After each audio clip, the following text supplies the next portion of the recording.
Today is the 8th of November 2018. We're sitting with Mr. Michel Boivin for the Citizens Archive of Pakistan's Oral History Project. Taking the interviews are on audio we have Jubelia and for video we have Mira. So this is our release form which basically gives us permission to use your interview for our archive. Once we finish the interview and you're happy with whatever you shared with us and you are comfortable with us archiving it, I would like you to sign at the end. So if I could just have your full name for the record. My name is Michel Boivin. And your date of birth? 3rd May 1960, And your place of birth? Chambéry, Chambery.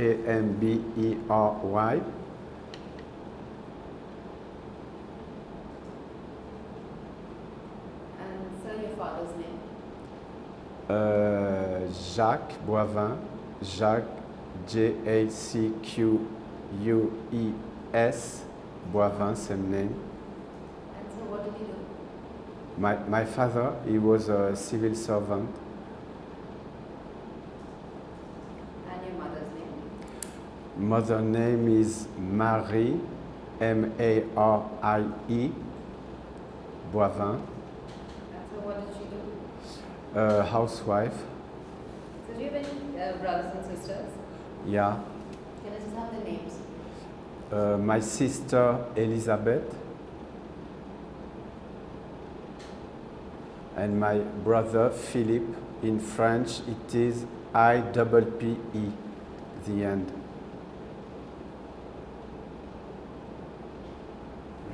And sir, are you married?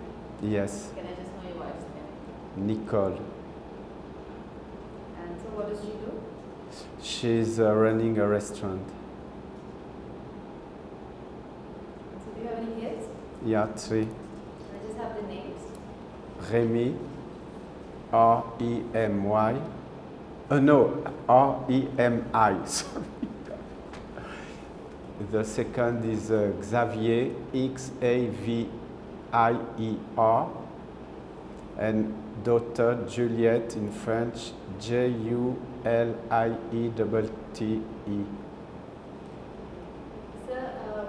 if I could just know a little about your schooling, what area are you specialized in? Yeah.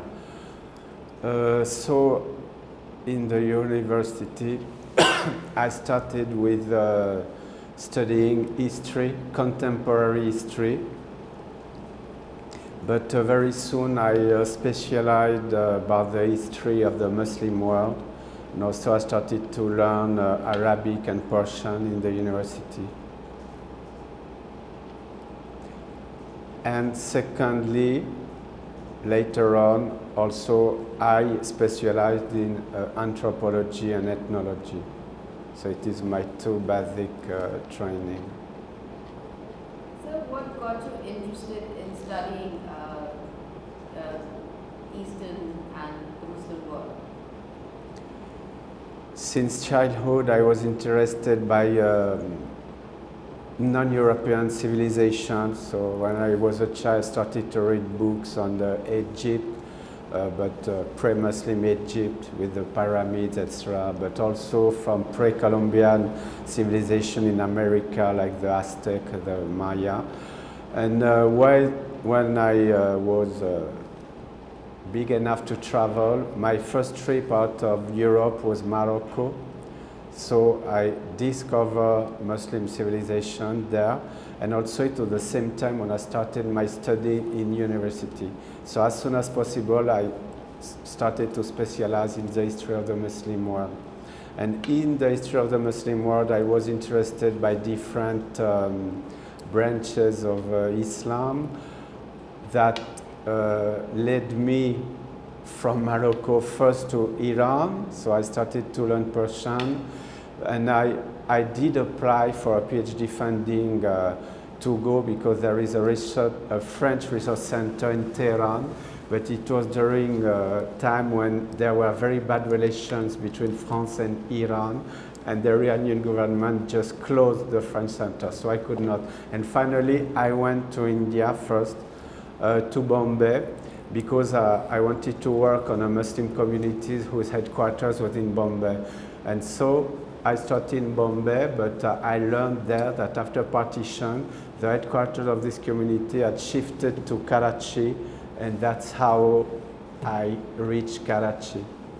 And so what year was this? What year was this? It was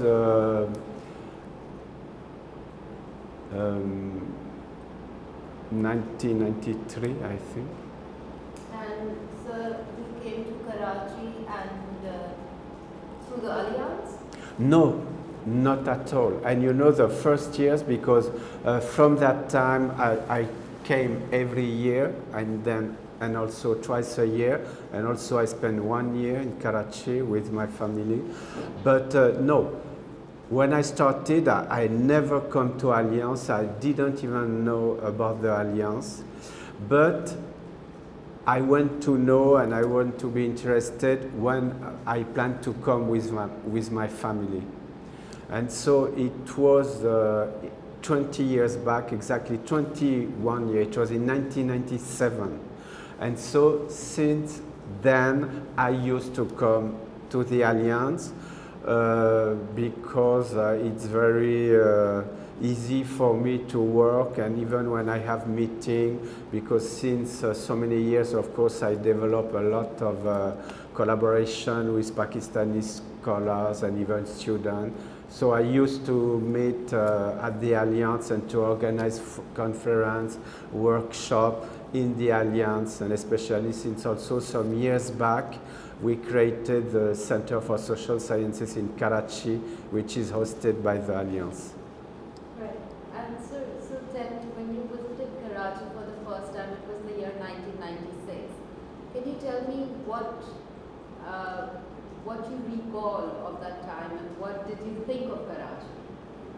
Yeah, in fact, it was not my first visit. I visited Karachi even before, once only. But when I started to come regularly, it is from 1993. Yeah, what I remember, it was, of course, since I'm French, I shall start with this. It was different about the French environment because there were more French during that period, and even there was a French school. So my children, they were very young, they used to go to the French school. And after the French went together with the German, and they created a French-German school. So in fact, there was a turning point after 2002, because there was a terrorist attack against French people. Several French were killed, and so many French, there were not so many, but most of the French and even the French company, they left Karachi. So it was, of course, a very important change, but still I was coming to Karachi after this. And I used to come to the Alliance also throughout all these years, and to organize a different event in relation with my research, and also because still now I'm in touch with scholars from Karachi. Some of them, I met them 20 years back. So it's a very long collaboration between us. And so could you tell us what do you remember of Karachi, the city? The Yeah. first time that you visited, Yeah. what did you feel? What did you see? And you said it was very different from France. How? Yeah, but you know, as I told you, I was interested since long by non-European places. So I used to travel. I started with North Africa, with the Middle East, Turkey. And so for me, this is very important. I don't know in English if there is a word, but in French we call it dépaysement. I don't know the English translation, I'm sorry. Because, yeah, but it is also a very common way for anthropologists to study other cultures, because finally also you have a kind of distance, and it can be necessary for study anthropological issues and so on. So I would say that yeah, since 20 years especially, there were many changes in Karachi, especially with the growing of the population. But also, I would say there were many improvements, especially in terms of you don't look to be convinced, I'm sorry for this comment. No, especially regarding the traffic. But it's recent, because all these flyovers, they increased a lot. And what I would say it is that previously I used to work in Karachi proper, but now since maybe almost 10 years, I used to come to Karachi only a few days and to work in interior scene. So, you know, there are some parts of Karachi, no, I don't used to go there, and especially even places like Liyari, even places like North Nazimabad. So I have no idea about the evolution of this area in Karachi. Only mostly I love to go to Sadar still, but finally I know better Clifton and Defense. Right. And so, you have been studying the Sindhi culture for a very long time, and you have specialized because you have, like you so aptly put, you were very interested in other civilizations. What have you found about the Islamic world through the Sindhi culture? Yeah. Yes, because so I told you about how finally I reached Karachi, and so I was focusing my study on community, and since partly this community is from Sindhi origin, that's how I start going touring in interior scene, and especially in southern scene. And so for me it was a discovery, of course. But what was also very amazing for me, because you know how we work, if you are to work on an area here scene, of course, first you have to make a kind of what we call state of research. What have been already done of this area. And what was very amazing for me is the lack of academic studies I could find. Because of course, you can find some in Sindhi, but at that time I could not read Sindhi, so I mean in international academy. So I was very amazed, because this culture of Sindh, according to my first approach, was looking very fascinating for different reasons. I was aware that many studies have been devoted to neighboring provinces in India, like Gujarat, Rajasthan, but even in Pakistan, Punjab. And so it was very amazing that Sindh, to some extent, was understudied. Because one of, for me, the most fascinating aspect of Sindhi culture was what I shall call the encountering between its Muslim component and Hindu component, especially through the shape of Sufism. So all this expression. And of course, to some extent, it was a distinct feature of Sindh. But so I was very amazed about the lack of studies devoted to that. But it was 20 years back, so of course now, fortunately, you can find there was an increasing development of the Sindh studies. But still, there are so many topics and issues to be addressed about Sindh culture. And so, what did you discover? What I discover mainly, it is this encountering between to say it shortly, between Islam and Hinduism. It was the main part. How this culture encounter themselves, how they, the circulation both of cultural patterns and social patterns between all these communities which are making Sindh and Sindhi society. Yes, mostly it is what I call the circulation of cultural pattern, because if you study the devotional poetry of the Hindu and even social ritual of the Hindu, so there are many entanglements with the Muslim counterparts. There are many similarities, but still they are Hindu and they are Muslim. But it doesn't prevent them to exchange, to circulate their patterns, etc. And even now it is my most, because these are very complex process through which all this dialogue between these different religious cultures were implemented. And sir, a lot of your work has been about Sufism. Yeah. So could you tell us what have you understood about Sindhi Sufism? Yeah. Yeah, because also according to my research, I would say that okay, so in Sindh you have Muslim.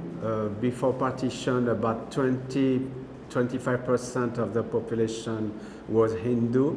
So it is a minority, but an important minority.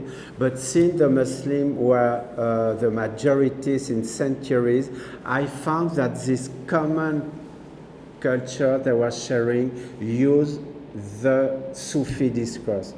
It was expressed both by Muslim and Hindu throughout the Sufi discourse, throughout the Sufi terminology, because even the Hindu, they used a lot, even if the Hindu Sufi poetry, they use a lot the Sufi terminology, the Sufi vocabulary. So it was what was of interest for me. And also, for Hindu, very often they used to perform the Sufi ritual in the Sufi Dargah, to visit the Sufi ritual for the Sufi Dargah. And the main explanation for this, it is a very important Sufi school of thought known as the Vadat Vujud, the unity of existence. So if you believe in this Vadat Vujud, and finally, this Vadat Vujud, it is a kind of vernacular Sindhi interpretation of the Tawhid, of the unicity of God. Because according to this school of thought, it means that there are different levels in the spirituality. The first level, it is related to your religious affiliation, you are Hindu or Muslim. But this, so you perform Hindu rituals, you perform the Muslim rituals, but it is only the first step. There is other steps, and in the final steps, finally, that of the Vadat Vujud, it doesn't matter if you are Hindu or Muslim, because this is beyond such affiliation. So during my research, I went to learn about all this kind of philosophy.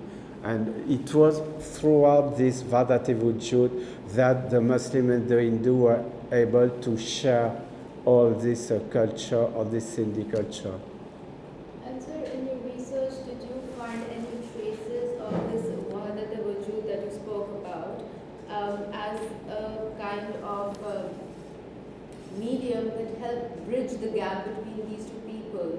Yeah. These two different ethnicities or these two different religious beliefs, and it made them coexist peacefully? Yeah, for me it is the main point about, and the main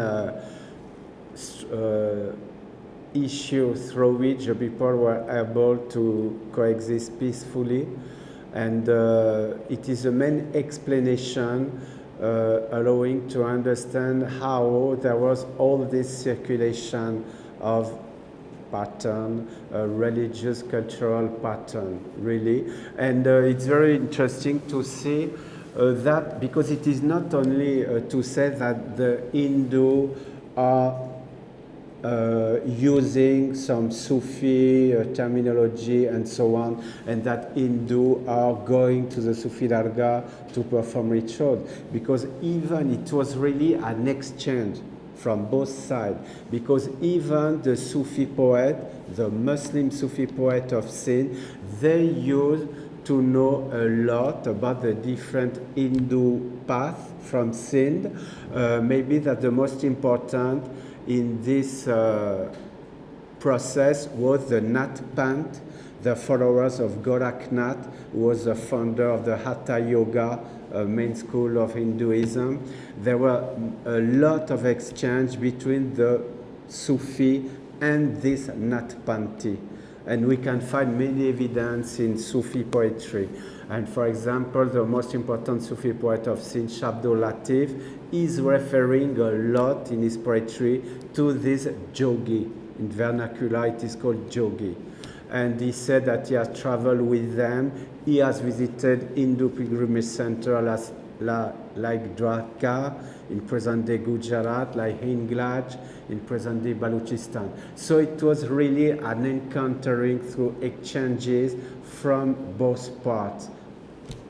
Right, and so you told us that you had gone to Bombay initially because you were trying to trace these group of Muslims, but when you reached there, you found out that they had migrated to Pakistan. Could you tell us, when you came to, did you ever get to find them, and what were you looking for? What was the thing that you wanted to study through those people? Yeah, so through these people, okay, so I have to name them. They are, in fact, the Ismaili, so mostly known in South Asia as Koja. So I started to be interested because I have to turn back to my training in history when I started to be interested by Muslim thought. And also at that time, a French specialist of Islamic philosophy published a very important book. It was, I think, in 1986. The title of the book was History of Islamic Philosophy. And his name was Henri Corbin in French. Firstly, it was almost new to find there was an Islamic philosophy, because before the European didn't really used to put together these two words. And Henri Corbin himself, he was mostly a specialist of Shiism. So in his book, and it was not totally, sorry, but it was mostly unknown Shiism in the European studies. So for me, it was a discovery. And in his book, I was very interested by the Ismaili, their Shia school of thought, because the Ismaili, they created the Fatimid Empire, they created Cairo, and there was among the first to wanted to build this Dar al-Hikmah, where people from different religions belonging used to talk, to debate over all this. So it was very interesting. But since I was specialized into modern history, contemporary, my question, because this Fatimid, it was in the 10th and 11th century, my question was, and now the Ismaili, who are they, where are they? And when I started to work, I went to learn that mostly they were in South Asia. And that, according to my reading at that time, but so it was many years back, and there were not so many books, I went to know that their spiritual leader, not as the Aga Khan, had settled in mid-19th century in Bombay. And that's why I went to Bombay. But after partition, so the headquarters of the community for 1 century was Bombay. And after 1947, they shifted from Bombay to Karachi. That's how I went to Karachi. And also partly this Ismaili known as Koja, they are mostly from Gujarati origin, but there is also Sindhi. And even now there are Ismaili Sindhi villages, especially in Tata district, Badin, and I started to go there. And that was my first contact with Sindh, interior Sindh. Right. So, could you tell us what areas of Sindh did you cover in your studies?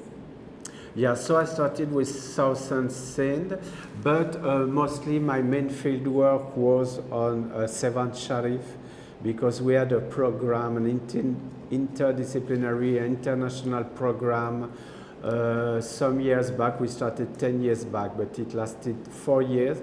And so every year we spent time in Sevan Sharif to study the different aspects of the city, but of course in relation with the ziyarat to Lal Shabazz Kalanda. So how what we call the Sevan system, because of course all the cities is organized around the mazar of Lal Shabazz Kalanda, and there are many other dargah for his followers. And also it was a privileged approach to see how the local Hindu population still is involved into the rituals performed in the mazar.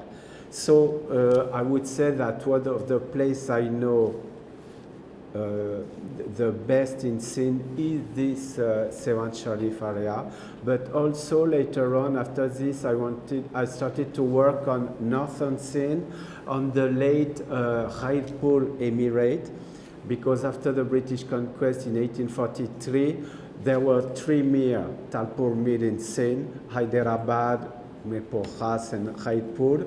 So 2 mir they wanted to fight the British, but 1 mir he signed a kind of agreement, the mir of Khairpur. So after the conquest, this emirate was kept by the British. It was a princely state.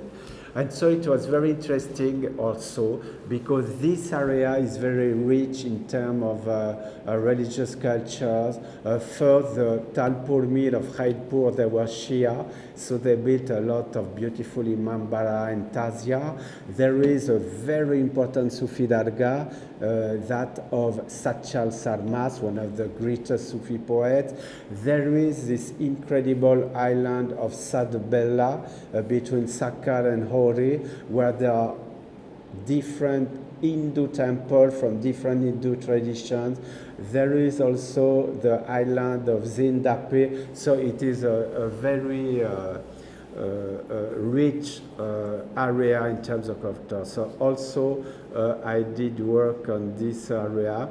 And finally, I went back, so to say, to Central Singh for my current project on Julelal. So we now are working on this project. I would say it is both in Tata district, in Hyderabad, and yeah, this area. And so, just for people who are not aware of these shrines and their importance and what is their basic ideology through which they exist, if you could just maybe give us summaries of all 3 that you have discovered. In this, yeah, since it's always about this, how to say this, yeah, that what I call the Sufi ideology about encountering between different traditions is still very influential in all these places. In all the places, I would say it is still the basis of popular religious culture in all these places I have visited. So for me it was very interesting, and still both in Khairpur, in the Tata district, I was very interesting to see how this religious culture based on encountering mostly between Sufism and Hinduism is still at work. Yeah, and dominant for me. It is the main result of the fieldwork I did in interior Sindh. Yeah, so there are different rituals, of course, but I would say we can divide them into two main categories. Some they are shared between different religious schools, and other they are distinct. So I mean these different communities, because of course among the Muslims there are different communities. Only there is Sunni and the Shia. And among the Hindu, there are different communities. There are the followers of Julelal, which they were called in historical sources. And they are the Nanakpanthi, the follower of Guru Nanak, but especially in sin of his son Sri Chand, who himself was not a guru. He's not a guru for the Sikhs. So some kind of rituals are shared, and sometimes even Hindu and Muslim can perform the ritual together. But some of them, they are different. And I would say, for example, that in the context of Sufism, of course, in all the dargah, there is an annual festival. Usually it is a commemoration of the death of the Sufi, knowing that the death is interpreted as a kind of wedding between the Sufi and God, but the Sufi is a female. And so the main procession, for example, is 7th Sharif. It is the Mendi procession. The Mendi, in fact, it is a kind of metaphor for the wedding. And for example, in Sevan, there is a kind of distribution of the ritual roles between the Muslim and the Hindu. And it's very interesting because before partition is 7th Sharif, about half of the population was Hindu and half Muslim. But in 1947-48, only all the Hindu population migrated to India. But still then, during the 3 days of the annual festival, the Urs, the first day the Mendi ritual is performed by a local Muslim family, Sayyid family. The second day it is performed by the Hindu family of Sewan, and the third day still another Hindu family. So it means that on 3 days, 2 days this ritual is performed by a Hindu family, despite most of the Hindu population of Sewan had migrated to India. And so you said something very fascinating. I would like you to elaborate on that. You told us that the celebration of the Urs is commemorating the death of the Sufi saint in a marriage between God and him. But here the him turns into a her. So if you could just maybe elaborate on the on the feminine of the Sufi saint. Yeah. Yes, so even the very word Urs, it is a meaning. It is from Arabic origin. It means wedding. And so about this female, it's a complex issue. And also because it is related to other, I would say, explanations.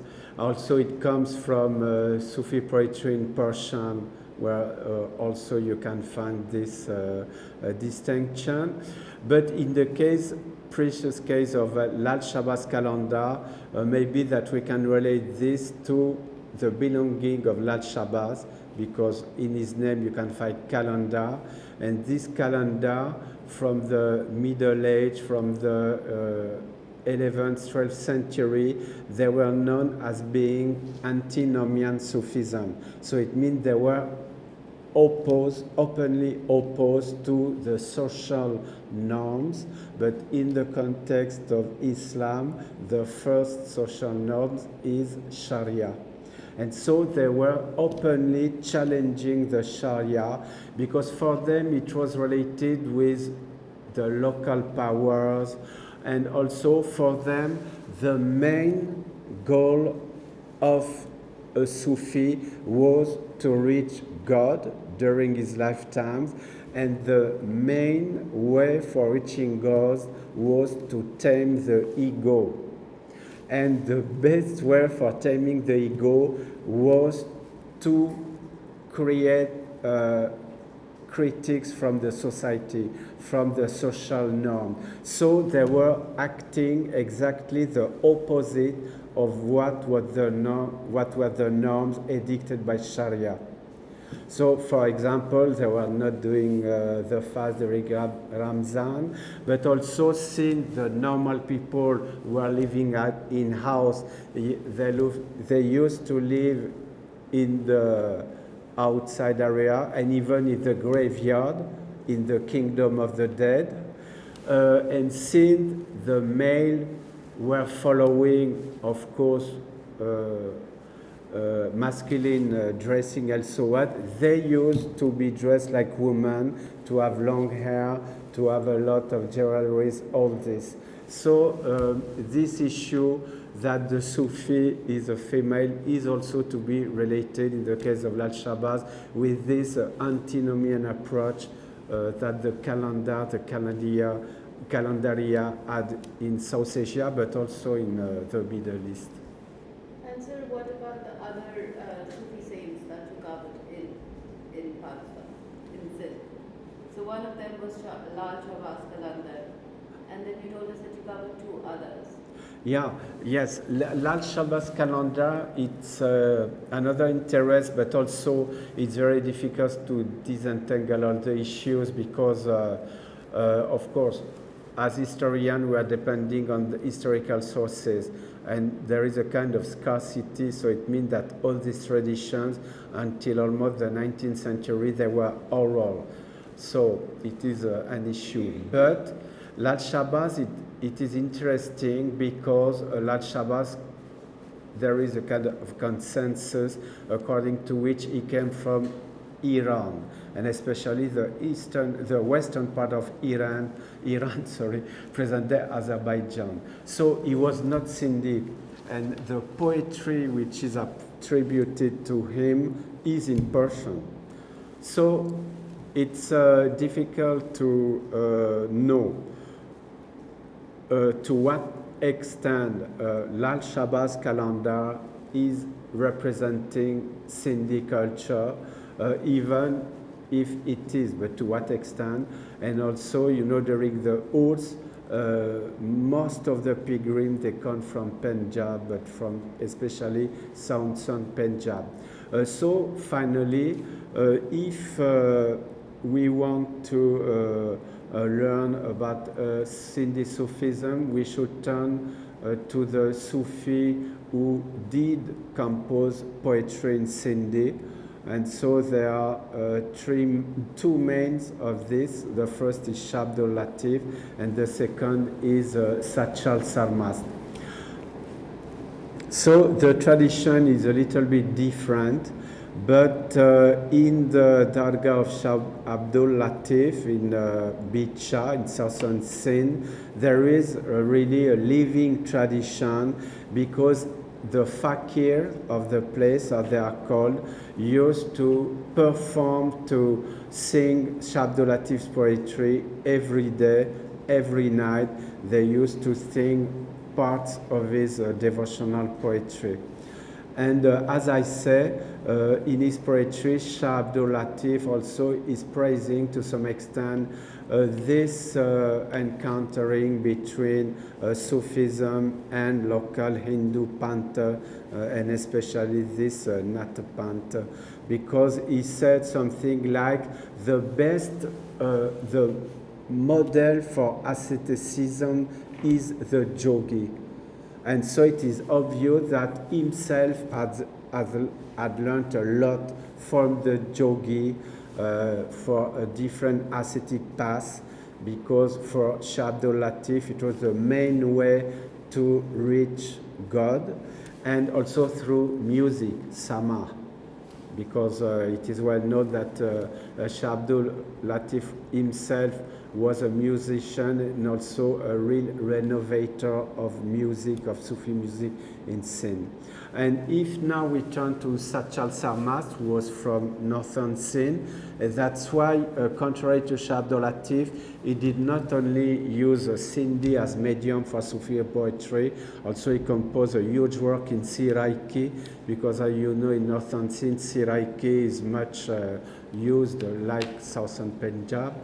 But I would say that Sachal Sarmast, in his poetry is a little bit after Shah Abdul Latif, because Sachal died in the early 1820s, and Shah Abdul Latif died in 1752.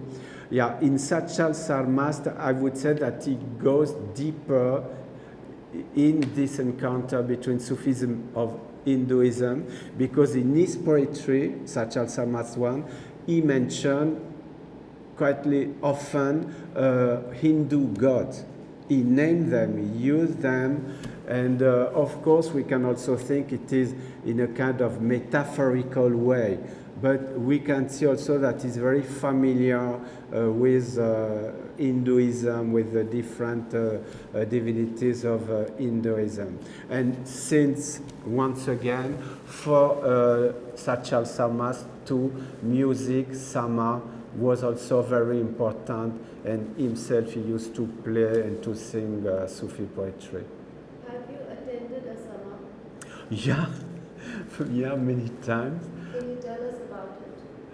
Yes, it's a very.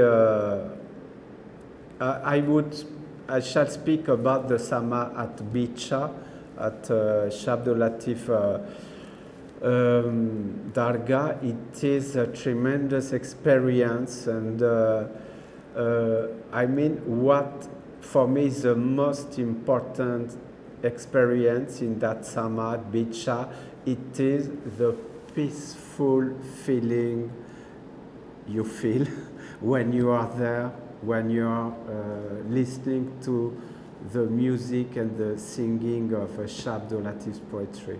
It is a very powerful feeling. You cannot resist. Peaceful feeling.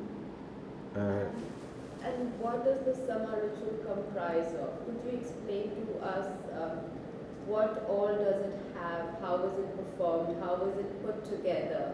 And what are the rituals that take part in the ceremony? Yeah, you know, there are different things, of course. But here, when I'm talking about the daily Sama, it is performed, the fakir, about 4 or 5 fakir of Bicha used to play with a damburo, a big instrument. And also what is very interesting, it is the relationship they have with this instrument. Because for them, their instrument is a living being, almost a human being. They give him a name. And they are among the, beyond the singing of the Sufi poetry, they are doing some rituals, because they are giving dago, for example, thread. It is black color in Bicha. But before giving it to the people, they just put it on the instruments like this. For there is a kind of, how to say, transference of the musical power through the instrument to the dago, and it is also the charisma of Shah Abdul Latif Hijam through the instrument. And so after putting it on the instrument, they give it to the follower, and it is also very interesting rituals. So after, because you've been coming to Sindh for a really long amount of time, you've been studying Sufism and you've been trying to understand the different ways of Sufism that exists in South Asia at large and Sindh in particular. What have you understood about this ideology, and what makes makes it live long, still linger on, and Yeah. what do you see as its future? Yeah, I have 2 points I want to highlight. So, first, obviously, most of the Sufi, because as you know, they are organized in a tariqa, in a brotherhood, most of them were interested by the encountering with the religion. But some were not. Some were very, and even it is well known that when the different Muslim armies came to South Asia, from the beginning, some Sufi warriors were with them. So there is also historically, I am talking about this kind of, I don't know how to call it, offensive Sufism, wanted to convert people. But in present day Sind and even South Asia, it is not the dominant Sufi ideology. But I want also to highlight that even among the different Sufi tariqa, there are different understanding of what is Sufism. For example, mostly the Naqshbandi, they forbid music. It is not allowed. Why? Among the most popular tariqa in South Asia, such as the Chishtiya, music and Sama is the main way for spirituality, for mysticism. So, of course, we use the name of Sufism, but even, of course, as in all the spiritual movement, so old than Sufism, more than 1 millennium, there are different understanding among the Sufi. But in present-day South Asia, the dominant interpretation of Sufism is very, very peaceful. And for me, the most important thing in this Sufism, it is what I call vernacularizations. I mean, the capacity, ability of Sufism to adapt itself to local cultures.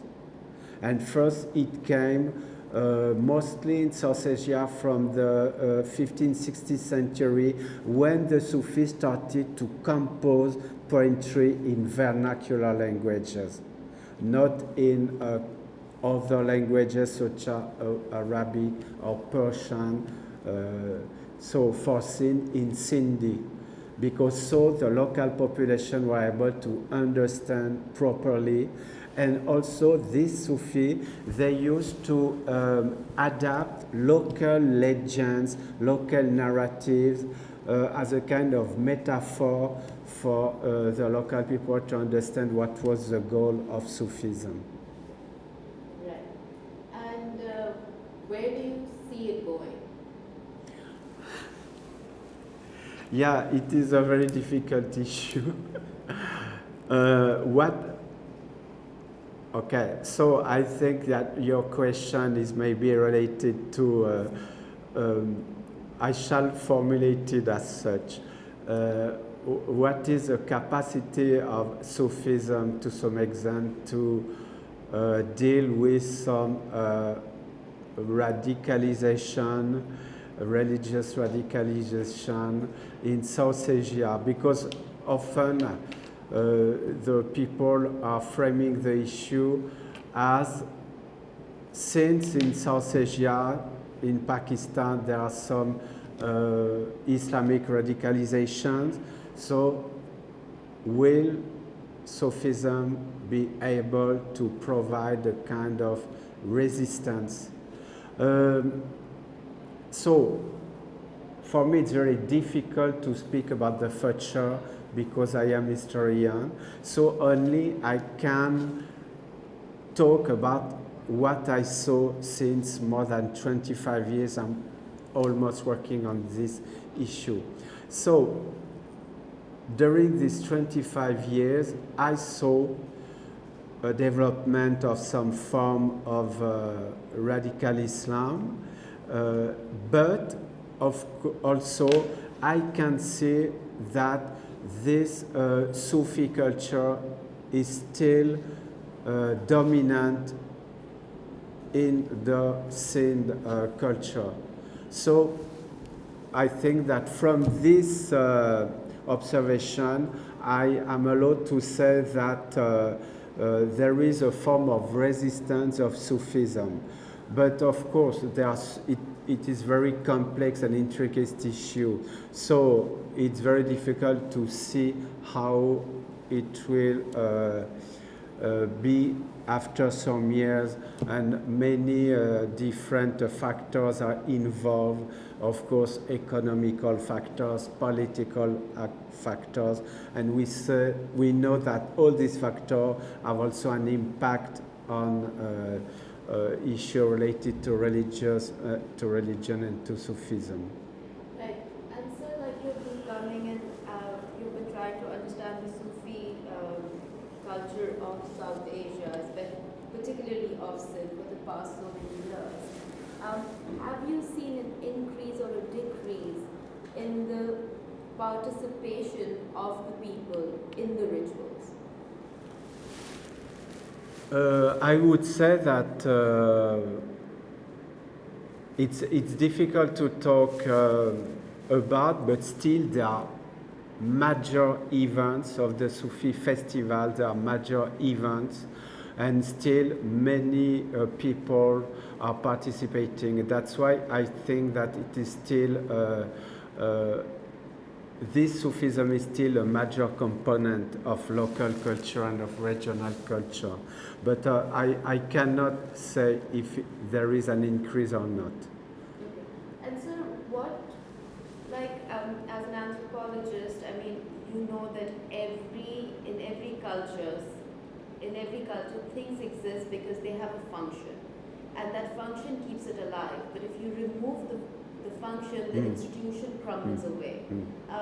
We have seen these Sufi saints in South Asia for over 900 years to a century. And what do you think is the function of these shrines and this school of Islam that exists in South Asia, that it has been able to exist to date? Yeah, I think the main function is a social one, and it is this. We mention this Wahdat Wujud because for me it is a core ideology of this Sufism in South Asia, of the dominant trend of Sufism. So I think that the main social function was that it allows the Wahdat Wujud people from different religious backgrounds to coexist peacefully. I think that it is the main explanation according to which Sufism is still so important in South Asia. And have you been able to find the same kind of acceptance of different others through some religion or through some patron or a saint of any religion that brings diverse people together anywhere else while you have been studying contemporary religion? Yeah. But so my area of expertise from when I started to study in the university was the Muslim world.